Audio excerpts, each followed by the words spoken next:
Welcome, everyone. I'm going to call the June 10th, 2020 Cape Fear Public Utility Authority Board meeting to order. First item on our agenda today is to determine a quorum, and I need a motion to excuse Jonathan Barfield, Kevin O'Grady, and Larry Sneeden from today's meeting. So moved. Do we have a second? Second. All in favor say aye. Aye. Opposed? All right, we'll move on. First is the adoption of our agenda. I need a motion to adopt. So moved. Second. All in favor say aye. Aye. Those against?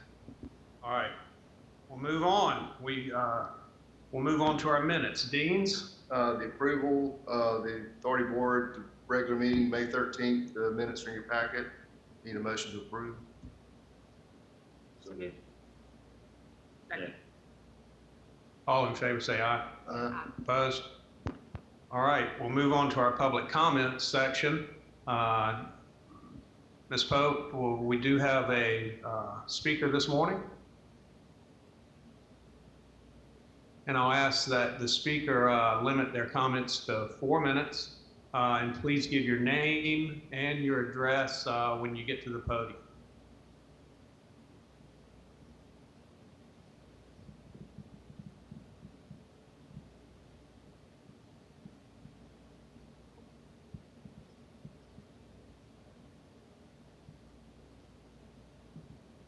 Good morning.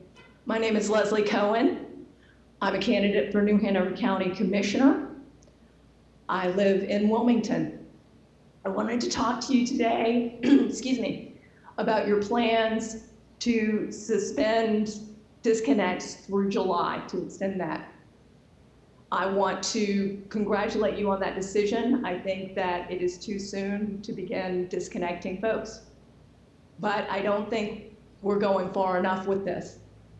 When I was out and able to talk to voters, when I would go to our more disadvantaged neighborhoods, ones that were primarily Black and Latinx, the number one question that I was asked is, what can you do about my water bill? These people, without the pandemic, are struggling to pay this bill. Because let's face it, water is expensive in Wilmington. When I first moved here and I started getting my bills, I was so excited when I got that first electric bill, when I got my insurance bills. And then when I saw that water bill, I had serious sticker shock. And I know it's 2 months and there's a lot of other stuff on there, but even doing all of that math, I'm paying 1.5 to 2 times what I was paying in Atlanta. And I know that's not some sort of greed thing, you know, it's expensive to make clean water here. I get that. And we have to do it. And I know, I'm a business person, the money that comes in has to meet or exceed the money that's going out. I'm not asking this board to do something that's gonna put the system in financial jeopardy.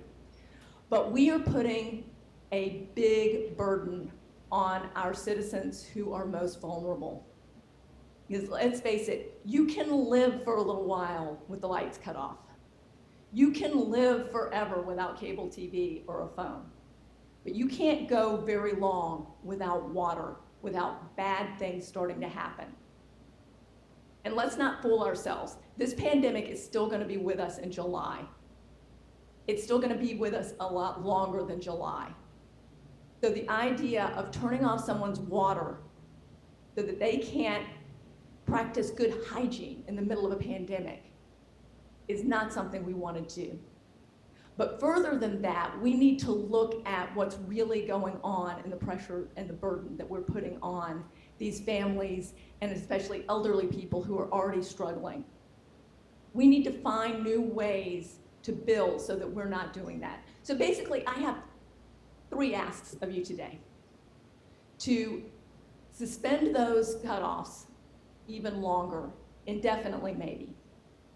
When you do start shutting people off, suspend or eliminate reconnect fees. because we are starting a cycle of poverty for folks if they ever once lose their water. And third, let's look at how we're billing. Let's eliminate that every 2 months cycle, because when you're really struggling to make the ends meet, having that one big bill every 2 months is so much harder than having half that bill every month. And let's look at how those bills are structured, because face it, those of us in these rooms can afford to pay $3 or $4 a month more to reduce the burden on these people living on fixed incomes, trying to raise families on minimum wage jobs, or 2 or 3 minimum wage jobs. This is our responsibility as leaders, because the reason the CFPUA exists is to serve our citizens. Thank you. Let's find I'll ask you to wrap up your comments. better. Thank you.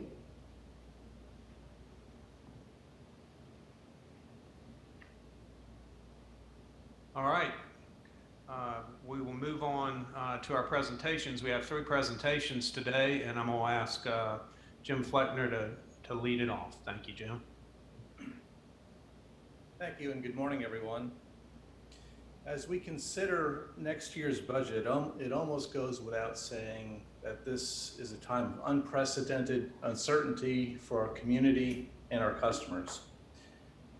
And it's also a time when the services we provide are needed the most. And while we were all being told to stay home, the staff of CFPUA stepped forward to continue to provide the necessary services for our customers. Their commitment and professionalism are evident to all and are noteworthy. In fiscal 20, our current budget year, work began on several major projects, and they'll continue throughout the year. The Sweeney Enhancement Project, which will help us reduce levels of PFAS in our drinking water that were introduced by Chemours, is one of those projects, and another is a 54-inch raw water line that will help secure our long-term water supply. The new debt service for these projects at about $3 million is included in the fiscal 21 budget. The recommended budget also includes important investments to ensure we accommodate growth, continue to repair and address aging infrastructure, and to provide quality water and wastewater services to our customers.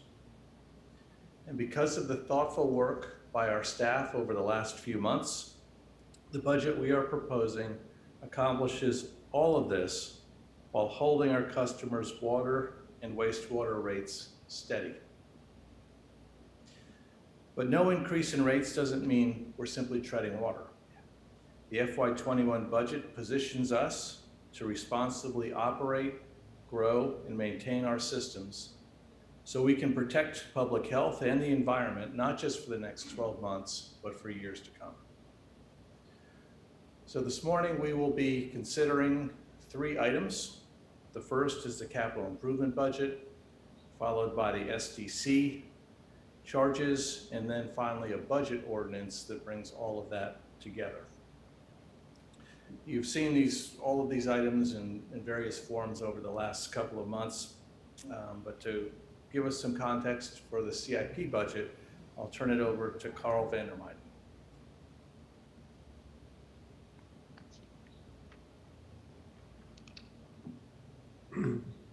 Thank you, Jim, and good morning, everybody.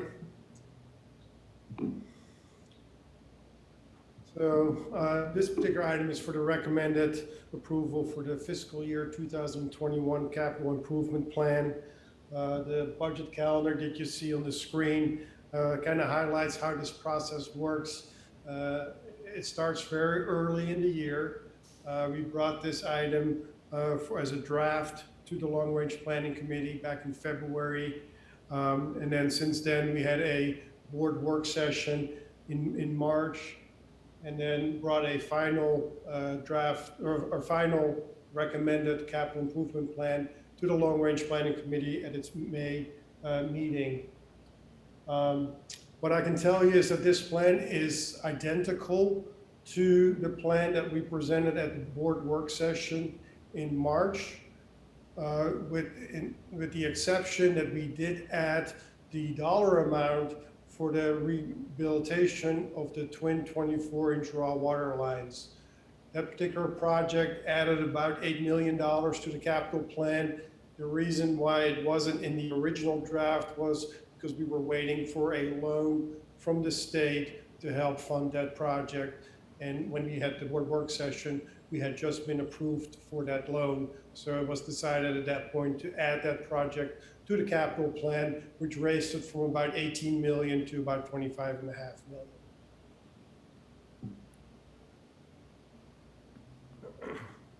This slide shows the process that we used to develop the capital improvement plan. It's been very consistent over the last few years in how we have done that. It's a very deliberate and collaborative approach that involves all departments at CFPUA. It considers asset management practices, the various drivers for the projects, the benefits, how can we reduce risk, the business case, and then we end up with a prioritized plan in the final CIP. I would say that the end result very definitively addresses the long-term needs of the system, and we do that in a balanced approach with the financial plan that John McLean develops. What I do want to show briefly is I kind of highlight 4 key areas of the capital improvement plan that we identify on where the funding gets divided up to. The first area always gets a larger portion than most of the other areas, which is dealing with aging infrastructure. It's the rehabilitation or replacement of those older assets. About 66% of the $25.5 million is allocated to that particular category. The second category deals with capacity expansion and facilitate growth of the system. In this particular case, that is looking at expanding the Richardson water treatment plant and various pump stations in the system. That's about 23% of the $25.5 million. And then the third item is to make sure our system is resilient and enhances existing assets. So examples of that would be improving some of the IT infrastructure, improving some of the security, and improving some of the larger meter systems in our water distribution system. And then finally, new in this plan that we have not had before is a category that we call sustainability and climate change. Again, it's a new focus area. I don't have any percentages allocated to it, but what I can tell you is that there is several electric vehicles in this plan that would be added to the fleet. There is new LED lighting in the plan that will be done by plant staff, by maintenance staff. And as part of our infrastructure projects, for example, a pump station, we'd be looking at climate change and how can we enhance the design and construction of that pump station to facilitate climate change.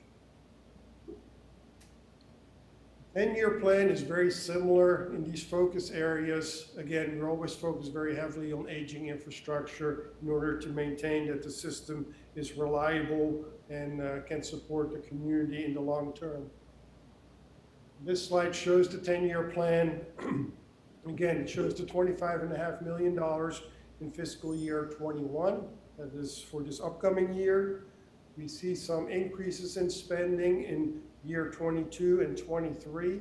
That is primarily because of the construction funding for increasing the Richardson water treatment plant that is spread out over 2 years.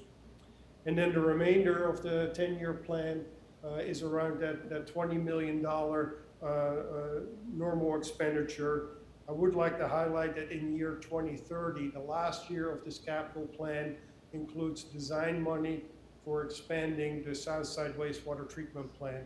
So that large project is beginning to come into the 10-year plan, and construction money will be slightly beyond the 2030, but at least design will be in the year 2030.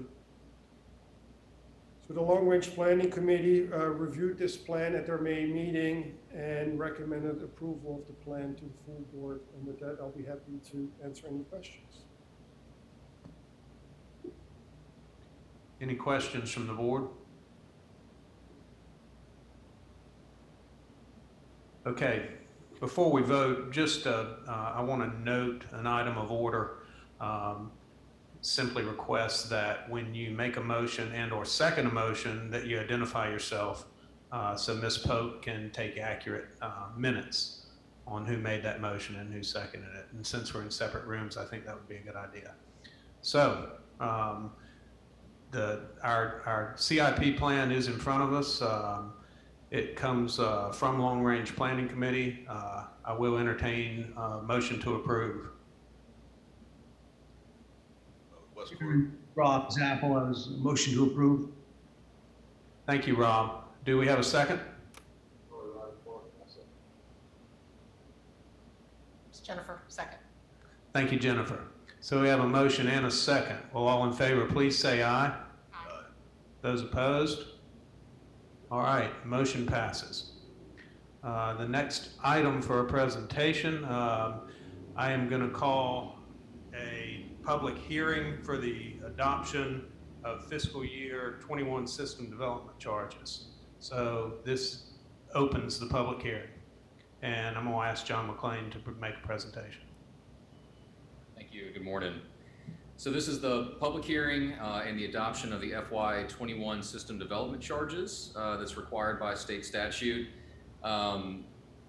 Just remember that the SDCs are those one-time buy-in fees that new customers pay for infrastructure that they will benefit from that was paid for by past customers. And we did a pretty detailed dive and review into the calculation and to some of those factors that are driving the calculation and the change from FY20 in some detail back in February. State statutes also require that we publish the calculation on our website to solicit public comments. I believe we received 4 comments. Those are included in your packet. The FY21 recommended water SDC is $1,920, which is a $40 increase from the FY20 SDC. And the recommended sewer SDC is $2,070, which is a $140 increase from FY20. Those changes, or that change, is driven primarily by CFPUA funding, more of its infrastructure on a pay-as-you-go basis, consistent with our financial plan. And that's offset a little bit by growth in ERUs, in our projected estimated ERUs for FY21. And with that, staff is recommending approval.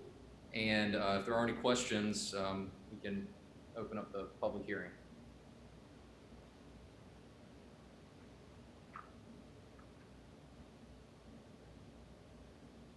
Okay, do we have any new comments? Yes, sir. Thank you, Ms. Pope. All right, I'll entertain a motion to close the public hearing. Motion to close the public hearing, Dean's Hackney. Do we have a second? Jennifer, second. Thank you, Jennifer. All in favor say aye. Aye. Aye. Those opposed? Okay, thank you very much. Now we will entertain a motion to adopt the SDC charges as presented. Motion to adopt, Westcourt. Jonathan Barfield, second. We have a motion and a second. All in favor say aye. Aye. Opposed? All right, thank you very much. The next presentation we have today requires me to open another public hearing for our new budget. And so the public hearing is now open, and John McLean, our CFO, will make a presentation. Thank you. Okay, so there's a number of items in your packet, including a detailed line item budget that kind of breaks down into some detail those items that are included in the recommended operating budget. There's also the rate and fee schedule and also the FY21 budget ordinances that actually provide for the appropriations that allow us to make those expenditures for our operating budget and also for the capital budget. So just as a reminder, that budget ordinance it really consists of two pieces. There's that operating budget piece, and there's also the capital budget piece. The operating budget provides for the regular operations and maintenance of the system, and those appropriations lapse at the end of the year. That's in contrast to our capital budget, which provides for expenditures that's consistent with the CIP that Carl just went over. And those appropriations do not lapse. They are, project to date type of appropriations. Okay, so just as a reminder, this is, we went into some detail back in the May meeting about, the kind of the detail of the operating budget. But just to summarize, the recommended FY21 operating budget obviously provides for all the departmental operating needs. As Jim mentioned, it provides for all of our debt service requirements, including $3 million in additional debt service that's related to the raw water line and the Sweeney treatment plant enhancements. It also gets us to our $18 million pay-as-you-go capital funding target that supports our long-term capital needs and is consistent with our financial policies, and as Jim mentioned, with no increase to water and sewer rates. I did want to mention again that we don't have any specific forecast or provision related to any negative financial consequences from COVID-19, such as decreases in consumption, decreased growth, or any additional expenditures. We kind of have seen so far that those effects have been minimal. But to the extent that there is some type of adverse financial consequences, from COVID-19, we have fund balance set aside. It was deliberately set aside for such circumstances. And this is just a look at the budget ordinance, the FY21 operating budget ordinance compared to what was adopted back in FY21. The total FY21 operating budget is $89,979,681, which is approximately a 5.2% increase from what was adopted last year. As far as the capital budget goes, so while the operating budget really stands alone, and those appropriations lapse at the end of the year, the capital budget is just one piece of an ongoing, continuously changing 10-year plan that's designed to ensure the continuation of service for existing and future customers in a way that's consistent with the strategic plan. And the FY21 capital budget that's before you and included in the budget ordinance addresses those most critical priorities and is consistent with what Carl just presented. I did want to mention that, since capital budgets never lapse, and because budgets aren't exact, we can sometimes see an accumulation of unspent budget from prior appropriations. This can be problematic because unspent capital budget is the basis on which we base those future capital expenditures that we include in our long-term financial model. So having the most realistic assumptions as far as those capital expenditures is certainly critical. And so what we do as a staff each year is we examine those existing appropriations, and where there's excess budget, we reallocate those existing appropriations to new projects. So this year, we're reallocating around $3.4 million of existing appropriations to the FY21 CIP in the interest of making sure that our budgets are as lean as possible. And so that's why, what Carl presented earlier was $25.52 million in appropriations for new projects. We are reallocating around $3.4 million, and that's why the capital budget included here is about $22.1 million. So just wanted to point that out there. The appropriations in the budget ordinance cover obviously a relatively short-term perspective, and evaluating these recommended budgets by themselves doesn't really allow us to assess whether the financial decisions that we're making today are consistent with our long-term financial goals. And so to answer this question, we do this exercise where we come up with this long-term projection over a 20-year time horizon, and we track these different key metrics like debt service coverage, our debt load, and our rate affordability. And so just kind of a recap here, what those things that we're tracking are, again, debt load, rate affordability, and our reserve adequacy. And there's different, metrics that we use to track those things. As far as our reserve adequacy, that's that undesignated fund balance that you hear me talk about all the time. Our debt load, we look at two things: that debt to capitalization ratio, which that's the ratio in which our debt limit is expressed, and then we also look at the debt service coverage. We also look at rate affordability as well.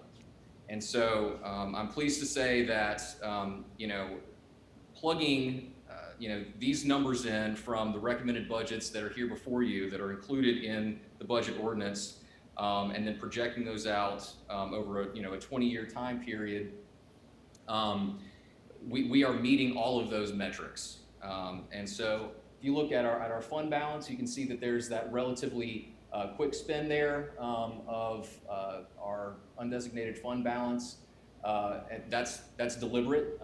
That was money that was given to us by our customers, and we are making great use of that money, and we are spending that balance down to that $50 million, that lean number that we need to protect us against those unforecasted different types of circumstances, and it's also attractive to the rating agencies that keep us in a good credit standing.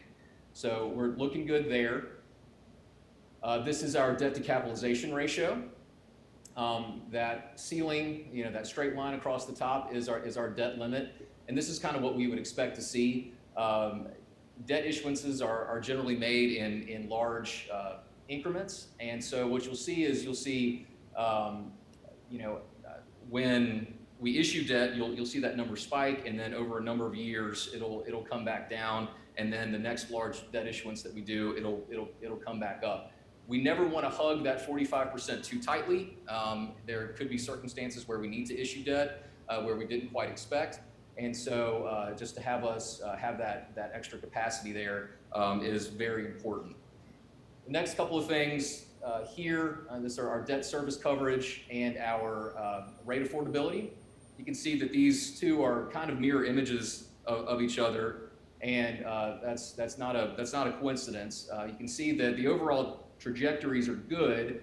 Our debt service coverage is projected to rise over the 20-year time span that's in the forecast. And our rate affordability, we're projecting for that to come down over the long term. Now there's a couple of things, and I guess it's really kind of important to focus on this slide right here.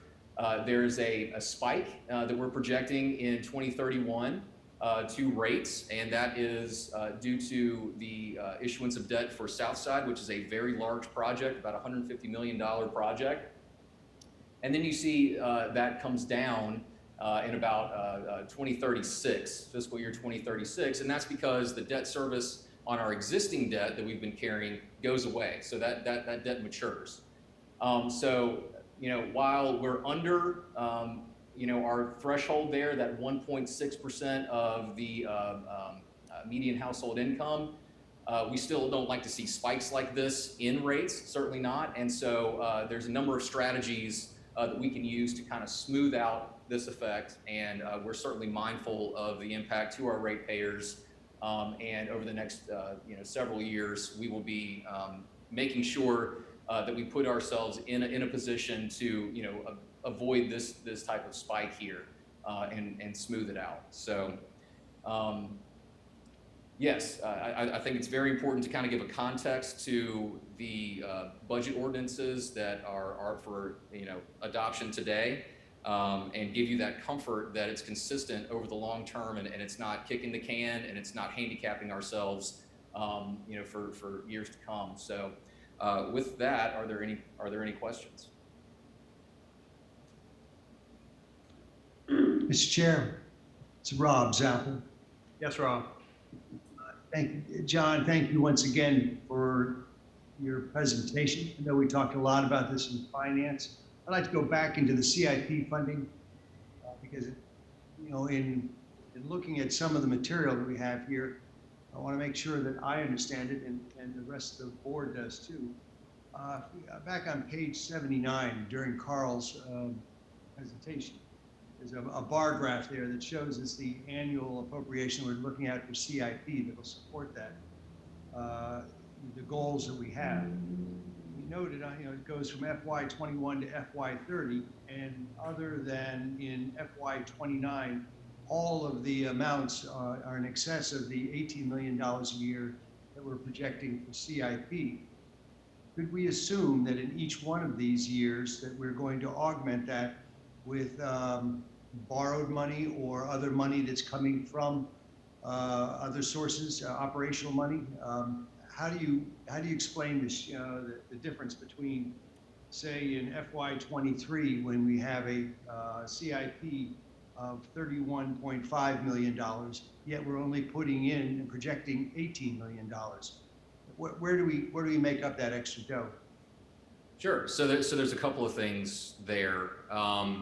The amounts in Carl's 10-year plan, those are projected capital appropriations. Now, that doesn't mean that money is all going to be spent in a single year.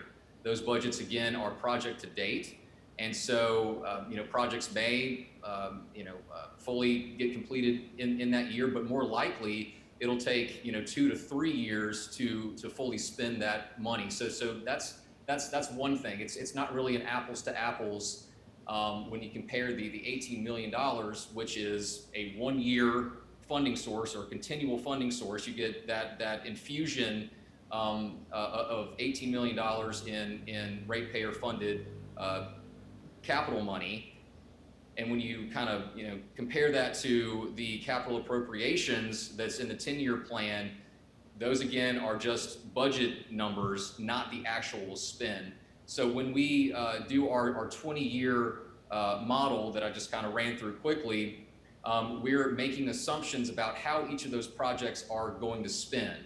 And so you are correct, Rob, and let's see, is this still on, if everyone can see this, but that is the main driver of why that fund balance is coming down so quickly there. Because those PAYGO funded capital expenditures exceed that $18 million for the first few years there, but then it levels off, okay? And that's why, yeah, so when that $18 million runs out and we spend, make capital expenditures that are PAYGO funded, we then go to that fund balance, and that's what's driving this fund balance number to go down. And then I believe you had a second part to your question.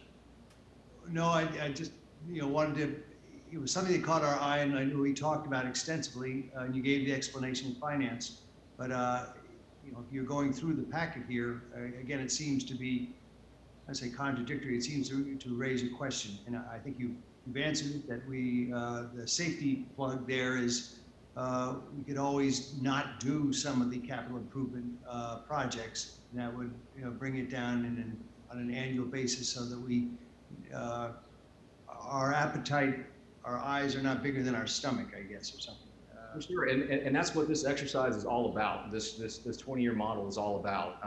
We are projecting to spend everything that's in Carl's 10-year plan, and then we're actually going a step beyond that. And for those those years, I guess 11 through 20 of this model, we're making assumptions about the average capital spend that's going to happen. And there's actually a large upgrade project, about a $30 million project that's in these numbers for a capacity upgrade at North Side.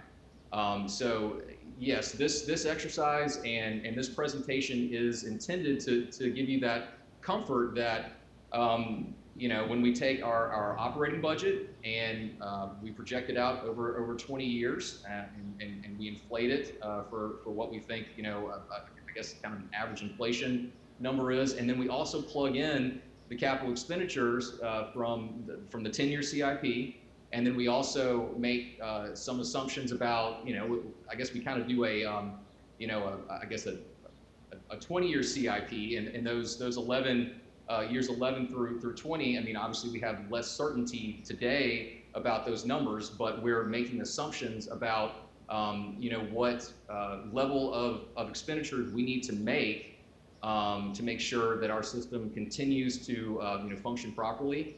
And all of that stuff is baked in here, and we are in line with all of those metrics. We're right in line with our fund balance. We don't exceed our debt limit.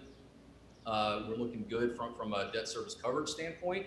And then from a rate affordability standpoint, where we, you know, at least in terms of that metric that we track, we are under that number.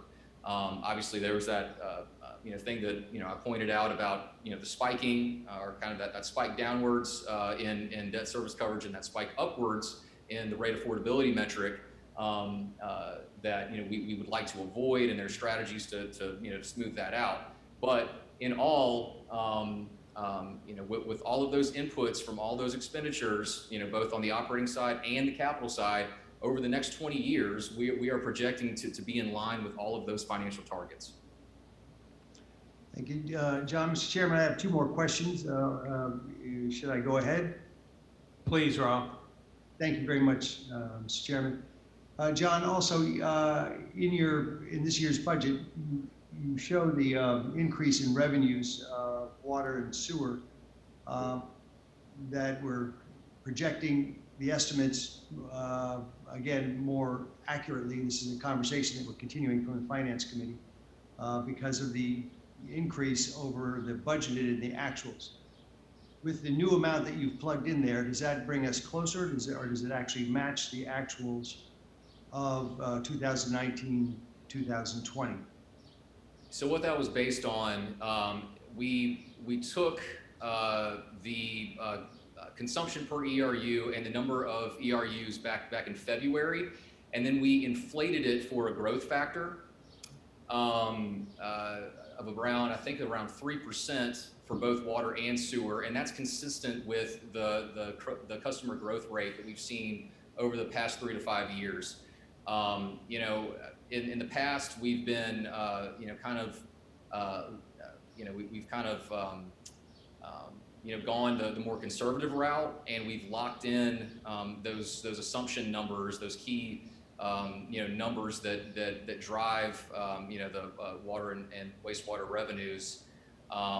We've locked those in and haven't, you know, done that kind of exercise to inflate them. So, and in the, you know, in the past few years, we've seen large operating surpluses. Now we have a you know, a mechanism, you know, to direct those surpluses that result in savings to ratepayers, such as, you know, reducing the amount of debt that we otherwise would have borrowed, which results in interest savings to our ratepayers.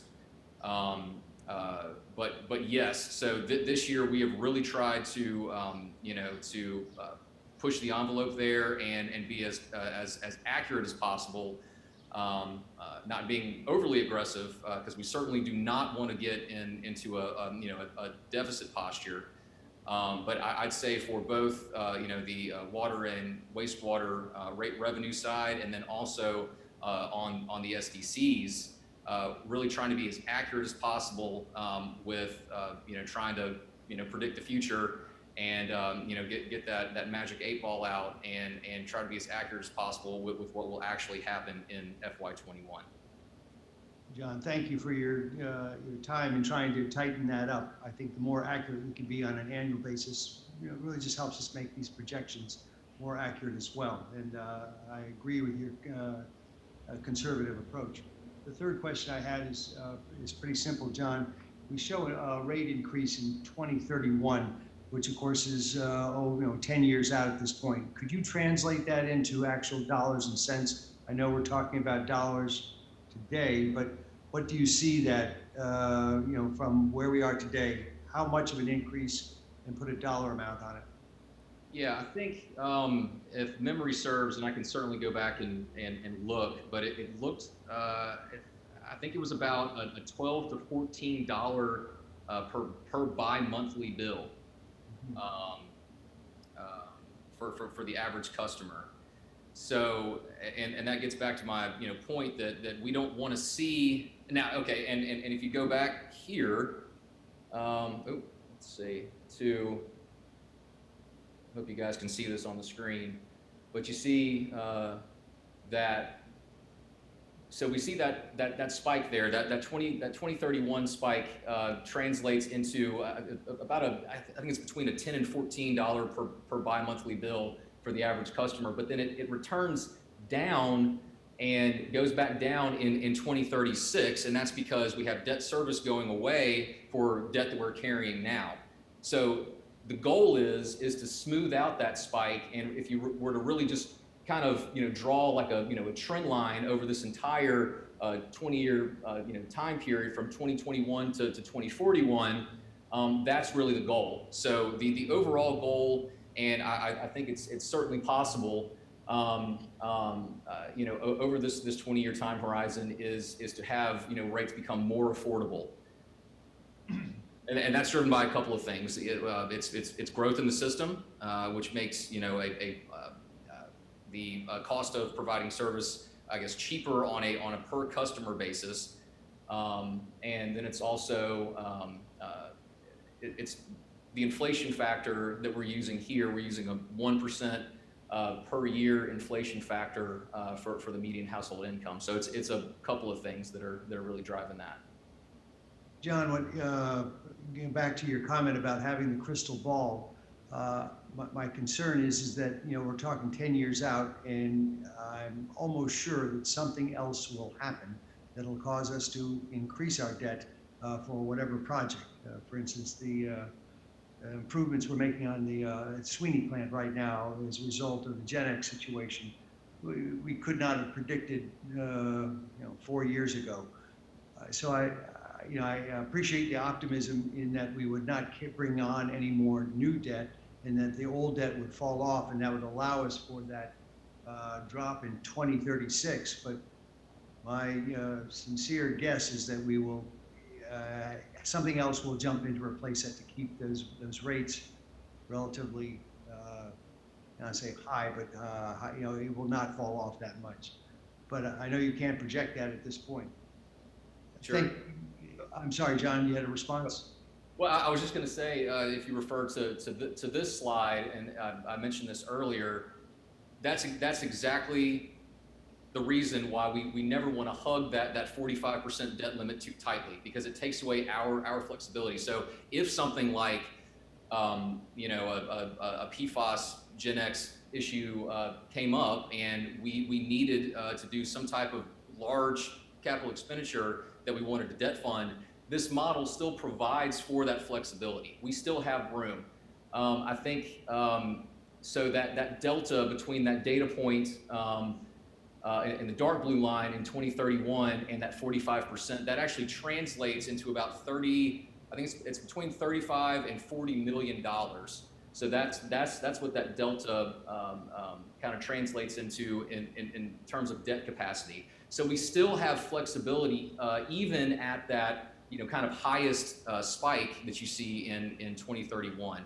So that's a great point, and it's certainly something that we're cognizant of, and it's something that we also build into this 20-year model.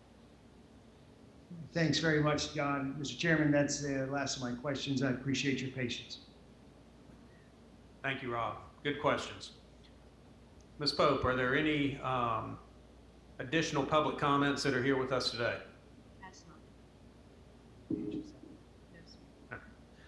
All right. That brings us, I will entertain a motion to close our public hearing on the fiscal 21 budget. This is Jennifer Smith. Oh, so moved either a first or a second. All right, thank you, Rob. That's a motion and a second. All in favor to say aye. Those opposed? All right. Now we come, first I want to thank John and the staff on their hard work on this budget. Thank you so much for all you've done to get this in front of us. Now I will entertain a motion from the board to adopt the fiscal year 21 budget. So move with the chair. This is Jonathan. Thank you, Jonathan. Do we have a second? Second. Rob Chapel. All right, all in favor say aye.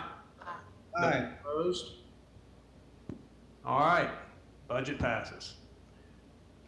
All right, that brings us to the next item on our agenda, which is our consent agenda. There's 6 items today, and I will entertain a motion on the consent agenda.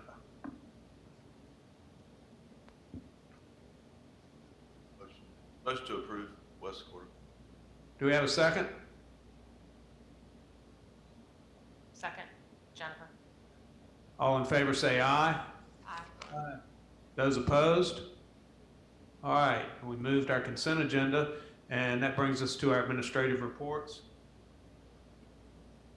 And I will turn it over to Linda Miles for our attorney report. I don't have a report today, but I will ask you to go into closed session at the end of the meeting to discuss CFPUA versus Comores and DuPont, and also a claim. Thanks. All right, thank you, Linda. Jim?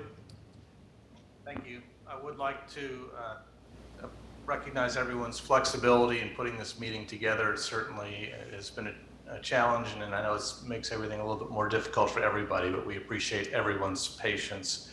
And I would be remiss if I didn't recognize Donna Pope, Vaughn Haggerty, and Cord Ellison, who have worked so hard over the last few weeks to make sure that we had all of this noticed properly, that all the logistics came together, the technology. So staff really has done an outstanding job of getting all these parts and pieces together and working with the folks here at the convention center. In your packet, you'll find the key indicators report, the environmental report, safety, and the customer service update as well. And if you have questions on those, I or staff would be glad to answer them. And that will be my report. Mr. Chair, Rob Zappel here. I had a question. All right, Rob, you have the floor. Thank you. Jim, on the key indicators report, just a quick question. In my packet, page 183, under the permits reviewed, I noticed a significant downturn from certainly year over year from this time last year, from 245 permits reviewed to 147. As an indicator, I know I've asked this question in past meetings, but I just wanted to put a spotlight on it again. Do you feel as though we have a trend, being that permits are an indicator of our building industry and growth here in New Hanover County? Is there any issue in your mind, or is there another explanation other than just a slowdown in the economy? I'll turn it over to Carl Vandermeiden, who oversees the group that manages the inspections. Thank you. Commissioner Zappel, it's certainly, the building permits have decreased compared to the same period last year in May. I think last May was a very heavy year, so it's a little bit of a snapshot. I think another factor is the COVID-19 that has affected the applications for building permits. It has not affected construction. As you can see, our inspections are trending up during the last few months, and I think everybody sees a lot of construction activity in the community. So that part of the business is still very active. And I think the last point I'd like to make is when you look at the year to date for building permits, we are not trending that far behind where we were last year this time. Thank you, Carl. Thank you, Mr. Chairman. Yes, sir. That brings us to our committee reports. First, the executive committee met on June the 3rd. The minutes are in your packet for review. And Long Range Planning Committee met on May 28th. Larry Sneeden is not here, but the minutes are in your packet also for review. And Finance Committee, and I'll turn it over to Jennifer Adams. So the minutes from the June 3rd Finance Committee are in your packet for review. And then we have two items to bring before the board. The first is an item on low pressure sewer fees. Turn it over to Carl.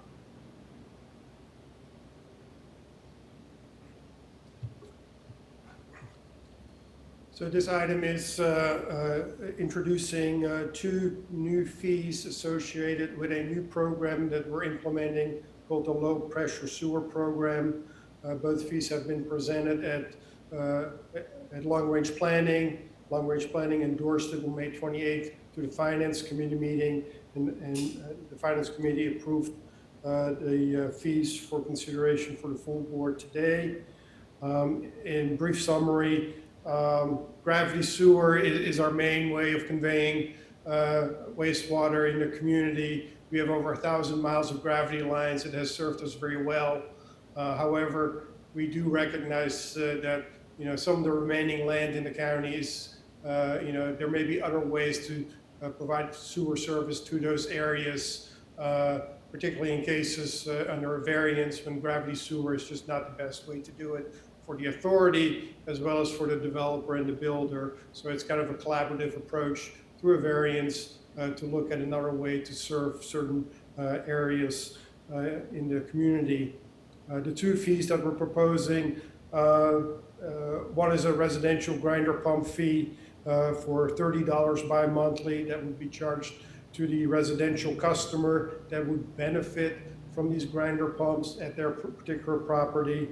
And the second one is a developer grinder pump fee, which is a one-time fee per residential lot that is charged to the developer when implementing a grinder pump system in a particular new subdivision, and that recognizes the additional capital cost for the authority to support the program and balance that with the the time savings that the developer is realizing, as well as the reduction in risk for installing gravity sewer at these very unsuitable conditions, very deep sewer. We felt that grinder pumps would be, through a variance, a better approach. And then, of course, both fees would be reviewed annually, like into our normal budget review process. It's a new fee for a new program, so there's always room to reevaluate it once we get more actual data along the way. So the recommended action is to approve these fees and add them to the rating fee schedule. All right, this item comes as a recommendation from Finance. So is there any further discussion on it?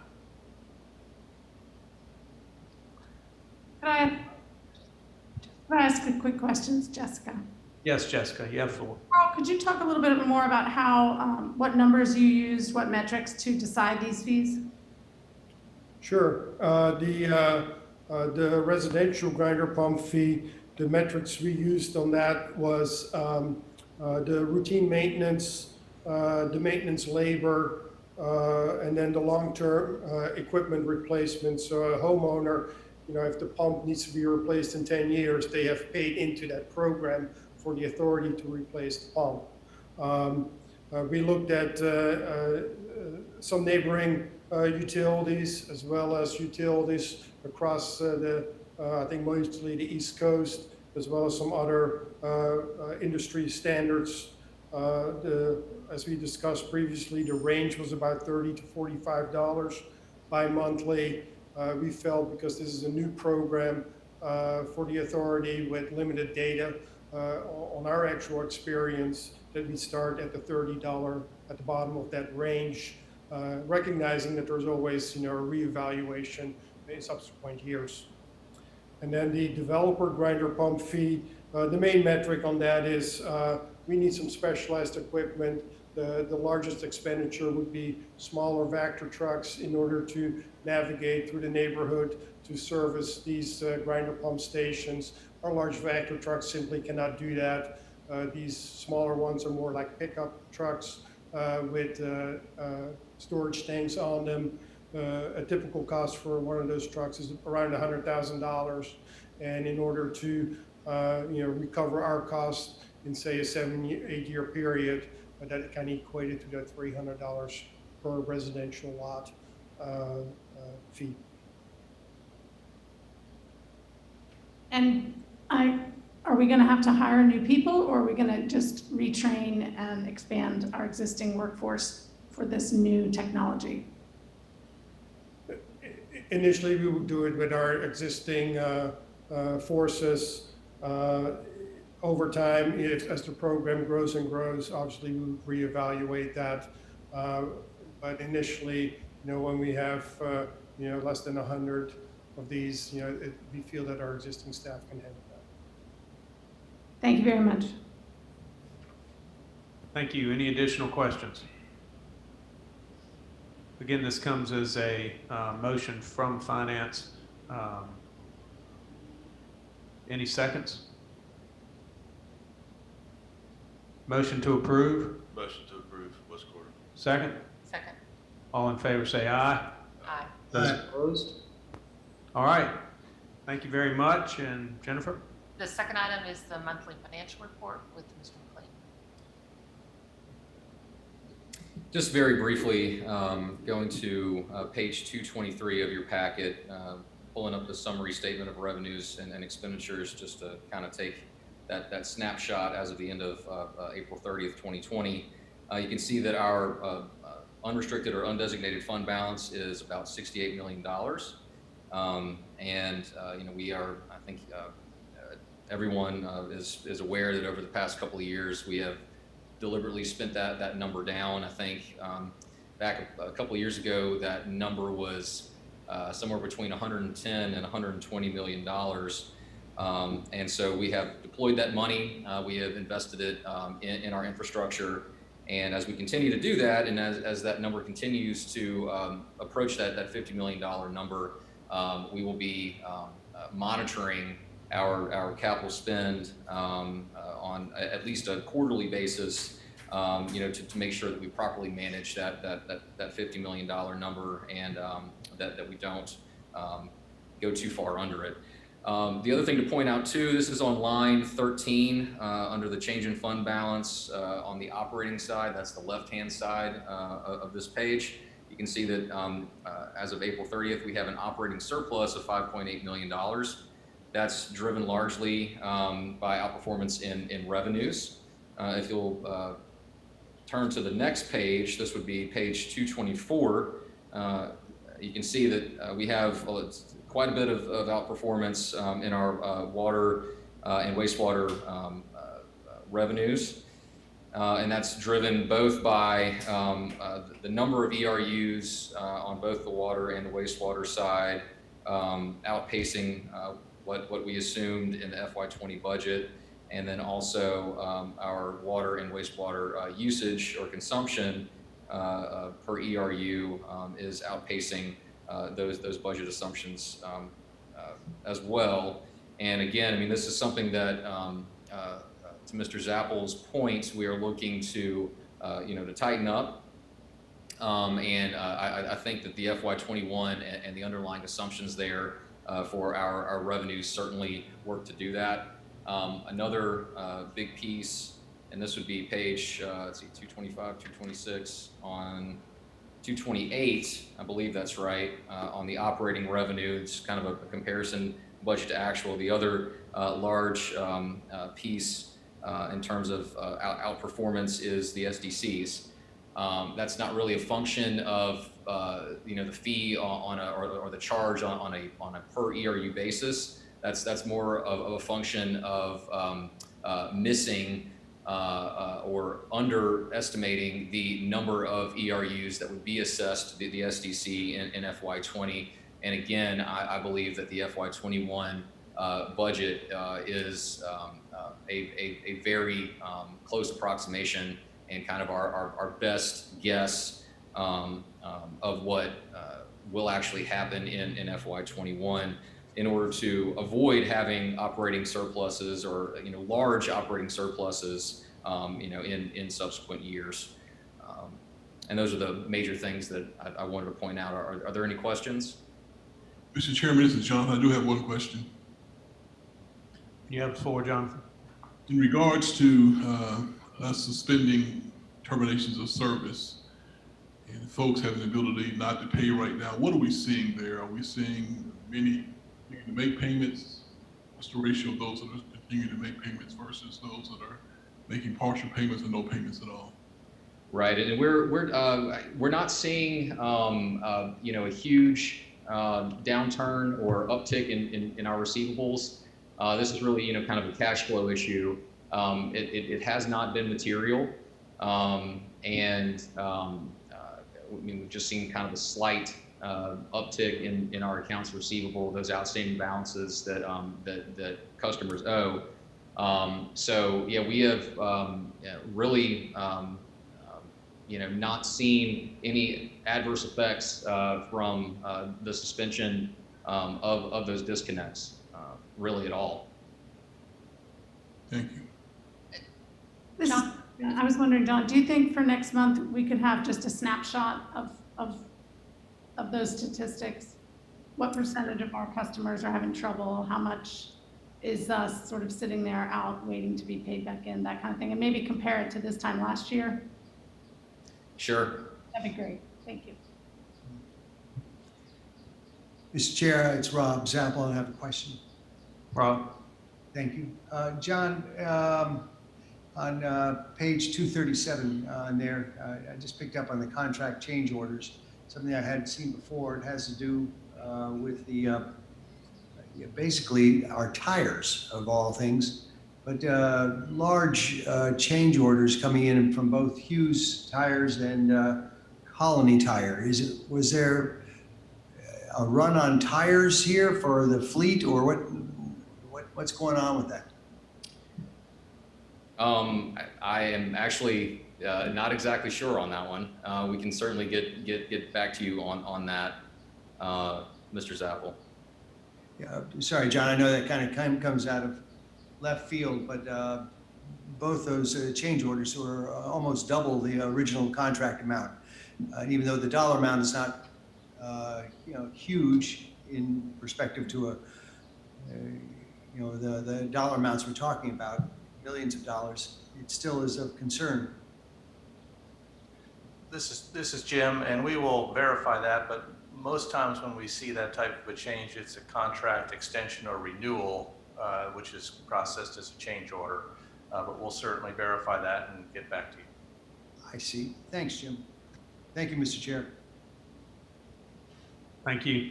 Any more questions of John? All right. John, thank you. Jennifer, anything else from finance? No, that's it. All right. Thank you, Jennifer. All right. Any old business that we need to address today? So I don't know if it's old business or new business or just a comment, but with the protests and everything that's going on recently, are we giving our employees an opportunity to have discussions? I mean, is HR doing anything for, you know, our employees to, you know, express their concerns, have talking sessions, have, you know, any kind of, I mean, I don't know what the right thing is, but it's an HR kind of thing. Give an opportunity to express what's on their mind. Well, certainly with the COVID aspect we have in terms of making resources available, in terms of the other social unrest, no, we haven't taken any deliberate actions to address that. Should we? We'll certainly discuss it. I'll discuss it with HR and our management team, and if the desire and the need is there, we certainly will. Okay. Thank you, Jennifer. Mr. Chairman, this is Charlie Rivenbark. Yes, Charlie. After everybody throughout the state's budget is put to bed, could we get another snapshot of everybody's, of our peers' rates? We've had that in the past. Usually we've been kind of middling. I'd just like to see where we stack up. This is Jim again, and we'd be more than happy to get that out to you. Absolutely.